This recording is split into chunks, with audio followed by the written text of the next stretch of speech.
দেখো, আমরা আজকের ভয়েস চেঞ্জের একটা গুরুত্বপূর্ণ টপিক নিয়ে আলোচনা করব।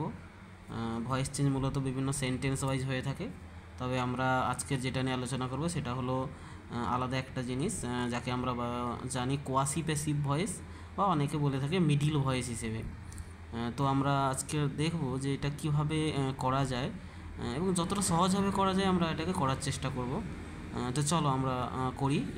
আগে কনসেপ্ট নিয়ে নেব, কোয়াসিপ্যাসিভ ভয়েস কী এবং এটা কিভাবে তৈরি হয়, তার গঠন সহ বিভিন্ন ধরনের ভাগ আমরা জানবো, তারপরে আমরা স্ট্রাকচার ওয়াইজ ফেলে দেবো। দেখো, প্রথমে বলা হয়েছে মিনিং অফ কোয়াসিপ্যাসিভ।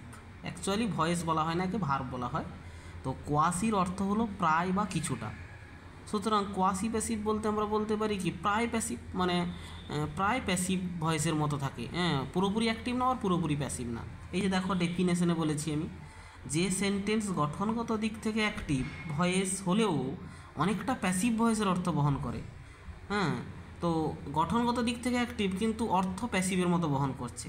তাহলে মূল কথা দাঁড়ালো যেটা, কোয়াসি প্যাসিভ মানে হলো হাফ অ্যাক্টিভ ও হাফ প্যাসিভ, মানে একটা বাক্য যেটাকে তোমার কিছুটা প্যাসিভও মনে হতে পারে, আবার কিছুটা অ্যাক্টিভও মনে হতে পারে। এবার আমরা কোয়াসি প্যাসিভকে দুভাগে ভাগ করব। কোয়াসি প্যাসিভকে মূলত দুভাগে ভাগ করা যায়। দেখো, কোয়াসি প্যাসিভ ভার্ব দুই ধরনের হয়, মানে ভার্ব বলতে অ্যাকচুয়ালি এখানে ভার্বের পরিবর্তন হয় বলে অনেকে ভয়েস বলে না, এটাকে ভার্ব হিসেবেই বলা হয়। তো দেখো, এক নম্বরে বলা হয়েছে কমপ্লিমেন্ট বিশিষ্ট, মানে এমন একটা কোয়াসি প্যাসিভ যার কমপ্লিমেন্ট থাকবে। আর 2 নম্বর বলা হয়েছে কমপ্লিমেন্টবিহীন। তো তোমাদের মনে প্রশ্ন জাগতে পারে যে এই কমপ্লিমেন্ট আবার কী জিনিস, কমপ্লিমেন্ট কী কেন এসছে, কমপ্লিমেন্ট বুঝবো কী করে। দেখো, আমি উদাহরণ দিয়ে ক্লিয়ার করে দিয়েছি। বলা হয়েছে, দেখো, যেমন রাইস সেলস চিপ, মানে চাল সস্তা বিক্রি হচ্ছে। তো এই যে রাইস সেলস চিপটা, এই কথাটা, এই বাক্যটা, তো এই বাক্যটিতে কোয়াসি প্যাসিভ ভার্ব হলো সেলস। রাইস সাবজেক্ট, সেলস হচ্ছে কোয়াসি প্যাসিভ ভার্ব। কিন্তু অর্থকে পরিপূর্ণতা দেওয়ার জন্য এই সেলের পরে চিপ শব্দটি প্রয়োজন হয়েছে, মানে চিপ শব্দটা না দিলে বাক্যের অর্থ সম্পূর্ণ হচ্ছিল না, তাই এটি হলো কমপ্লিমেন্ট। তাহলে আমরা কি জানবো, যে ভার্বের এগেনস্টে যে শব্দ আসবে এবং যেই শব্দ বাক্যের অর্থ পূরণ করার জন্য, মানে সম্পূর্ণ অর্থ প্রকাশ করার জন্য নিয়ে আসতে হবে, সেই ওয়ার্ডটিকে আমরা কমপ্লিমেন্ট বলবো।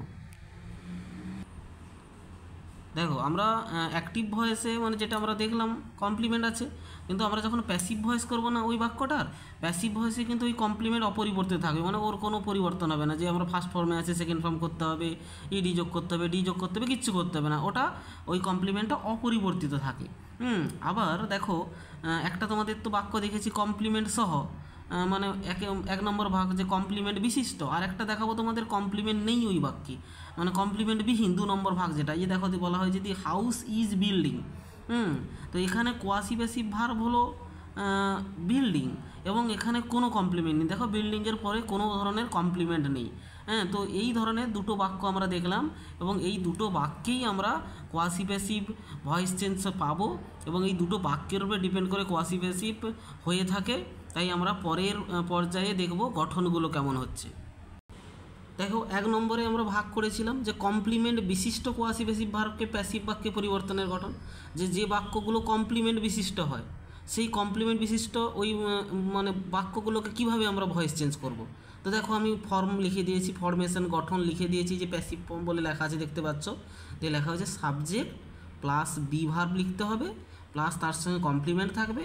হোয়েন ব্র্যাকেটে ইভ দেওয়া আছে, হোয়েন নিতে পারো, ইভ নিতে পারো, তোমার চয়েস। প্লাস ইট দে, ইটও হতে পারে, আবার কোনো জায়গায় দেও হতে পারে। প্লাস বি ভার্ব একটা থাকবে প্রথম বি ভার্ব অনুযায়ী, প্লাস V3, মানে ভার্বের পাস্ট পার্টিসিপল ফর্ম, মানে ভার্বের থার্ড ফর্ম যাকে বলা হয়। আমি করিও দেখেছি, দেখো তোমরা, এই যে পড়া হয়েছে অনেকগুলো। The story is read well, এই যে কথাটা, এই বাক্যটা দেওয়া হয়েছে, এই বাক্যটাকে যখন আমরা করব, এখানে রিড কথাটা quasi passive verb, are well কথাটা তার কমপ্লিমেন্ট। তো আমরা গঠন অনুযায়ী ফেলে দেবো। সাবজেক্ট কি, দি স্টোরিজ বসানো হয়েছে, বি ভার্ব বসাতে হবে সাবজেক্টের এগেনস্টে, সাবজেক্ট কোনটা চাইছে, তাহলে দি স্টোরিজ কথাটা প্লুরালে আছে, তাই এটা সিঙ্গুলার না হয়ে আর হয়েছে। আর রিড, যেহেতু রিড ভার্বটা যেহেতু অ্যাকচুয়াল এতে আছে, মানে প্রেজেন্টে ধরবো এটা, কারণ রিডের তো 3টে ফর্ম সঠিক, তাই আমরা প্রথমটা বেস করেই ধরবো, প্রথমটাকেই ধরবো, তাই এই জন্য আর বলা হয়েছে। আচ্ছা, তারপরে কমপ্লিমেন্ট নিয়ে আসতে হয়েছে, বি ভার্বের পরে দেখো কমপ্লিমেন্ট ওয়েল নিয়ে আসা হয়েছে। তারপর বলা হয়েছে হোয়েন আর ইফ, আমি হোয়েন নিয়েছি, তোমরা কেউ চাইলে ইফ নিতে পারো। হোয়েন দে আর রিড, দে বলতে কোনটা, এই যে বলেছি ইফ আর দে, এখানে দে কেন নেওয়া হয়েছে বলে দিই, কারণ এখানে স্টোরিজ অনেকগুলো গল্পের কথা বলা হয়েছে, তাই এখানে দে নেওয়া হয়েছে। আর তো অলরেডি আগে থেকে ছিল, আর দেটাও অবশ্যই প্লুরাল ভাব নেয়, এই জন্য আর নিয়েছে। আর তার সঙ্গে শেষে এই যে দেখো ভার্বের থার্ড ফর্ম, রিডের থার্ড ফর্ম রিডই হয়, তাই ওটা রিড করা হয়েছে। তারপরে দেখো আয়রন ফিলস হার্ড, এই দেখতে পাচ্ছ। তো আয়রন এখানে সাবজেক্ট, তাই আয়রনটাকে সাবজেক্ট হিসেবে বসানো হয়েছে। আচ্ছা, ফিলস কথাটা প্রেজেন্ট টেন্সে আছে, তাই ইজ বসানো হয়েছে, কারণ আয়রন সাবজেক্টটা সিঙ্গুলার ভাব নেবে, আয়রন নিজে সিঙ্গুলার। আর তারপরে কমপ্লিমেন্ট নিয়ে আসা হয়েছে হার্ড কমপ্লিমেন্ট। আর হার্ড কমপ্লিমেন্টের পরে দেখো আমি এখানে আগেরটায় দেখো হোয়েন নিয়ে এসেছিলাম, এটা ইভ নিয়ে এসেছি। তো তোমরা চাইলে এই ইফের বদলেও হোয়েন নিয়ে আসতে পারো, তোমাদের ইচ্ছে। তারপরে এটা দেখো ইড হয়েছে, কেন ইড হয়েছে, কারণ এখানে আয়রন ম্যাটেরিয়াল বোঝাচ্ছে, এবং ম্যাটেরিয়াল বোঝালেও এখানে বহু বচন বোঝাচ্ছে না, সিঙ্গুলার বোঝাচ্ছে, তাই ইট ইউজ করা হয়েছে। আর তারপরে ইজ মানে সিঙ্গুলার, ওই ভার্ব বি ভার্বের কথা বলা হয়েছিল, এই যে দেখো বি ভার্ব, আর তার সঙ্গে ভার্বের থার্ড ফর্ম, ফিলের থার্ড ফর্ম আমরা সবাই জানি ফিল্ড হয়। তারপরে দেখো আরেকটা আছে হানি টেস্ট সুইট, তো এটাই সাবজেক্ট হানি, আর টেস্ট ভার্ব, তো টেস্ট প্রেজেন্ট টেন্সে আছে, তাই ইজ নিয়েছি, হানির পরে ইজ বসিয়েছি। আর সুইট কমপ্লিমেন্ট, ভার্বের পরে কমপ্লিমেন্ট এসে গেছে। আর তারপরে দেখো হোয়েন নিয়েছি, তোমরা চাইলে হোয়েন না নিয়ে ইফও নিতে পারো। আর তারপরে ইট, অবশ্যই ইট, যেহেতু সিঙ্গুলারে আছে সাবজেক্টটা, ইট নিয়েছি। আর যে ইজ এখানে বসানো হয়েছে বি ভার্ব, এখানেও বি ভার্ব ইজ বসবে। ইজ টেস্টেড, টেস্টের থার্ড ফর্ম আমরা জানি টেস্টেড হয়। তাহলে দেখলে তোমরা কীভাবে যে আমি কমপ্লিমেন্ট বিশিষ্ট যে সেন্টেন্সগুলো হয় তার প্যাসিভ ভয়েস করলাম, সুন্দর একটা গঠনমূলক দিক দিয়ে তোমাদের বুঝিয়ে দিলাম, ওই গঠনে ফেলেই দিলেই হয়ে যাবে। তাহলে 1 নম্বর ভাগে আমরা দেখলাম যে কমপ্লিমেন্ট বিশিষ্ট ভয়েসের মানে ওই কোয়াসি প্যাসিভ ভয়েস চেঞ্জ কীরকম হয়, এবং সেটা আমরা দেখলাম। এবার 2 নম্বর ভাগে দেখব যে আবার কমপ্লিমেন্টবিহীন যে কোয়াসি প্যাসিভ ভার্বকে প্যাসিভ ভয়েসে যে বাক্য আছে, সেই বাক্যে পরিবর্তন করার গঠন বা নিয়মটা কী। তো দেখো এই যে প্যাসিভ বলে লিখেছি, বলা হয়েছে সাবজেক্ট দিতে হবে, প্লাস তার সঙ্গে বিভার্ব থাকবে, প্লাস বিইং হবে, প্লাস V3 হবে, মানে ভার্বের থার্ড ফর্ম হবে। এই যে দেখো করা হয়েছে দি বুক ইজ প্রিন্টিং, তো এখানে সাবজেক্ট কি, দি বুক। আচ্ছা, বি ভার্ব অলরেডি আছে ইজ, ইজ বসালাম। আচ্ছা, ইজের পরে কি, বি ভার্বের পরে কি আসবে বলেছি, বিইং আসবে, বিইং আসছে। আর প্রিন্টের থার্ড ফর্ম হবে, প্রিন্টের থার্ড ফর্ম কি, প্রিন্টেড। তারপরে আবার একটা দেখা দিয়েছি, দি ড্রামস আর বিটিং, তো এখানে সাবজেক্ট অবশ্যই দি ড্রামস, এই যে দি ড্রামস বসানো হয়েছে। তারপরে ড্রামসটা যেহেতু প্লুরাল, তাই আর আছে, অলরেডি প্লুরাল ভার্ব হয়ে আছে, তাই আরটা নিয়েছি। আর তারপরে বি ভার্বের পরে বিইং বসে যাবে, বিইং হয়েছে।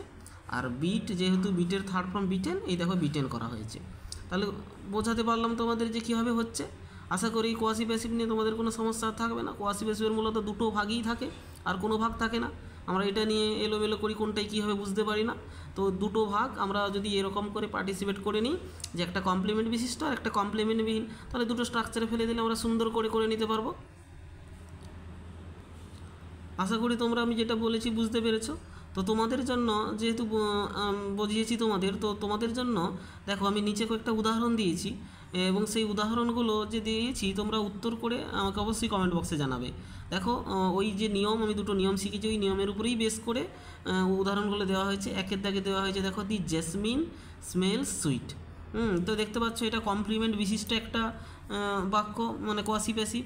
তারপরে দেখো দি ওয়াল নিডস পেইন্টিং, তো দেখতে পাচ্ছ এটা কোনোভাবেই মানে কমপ্লিমেন্টবিহীন, একটা কমপ্লিমেন্ট নেই এর।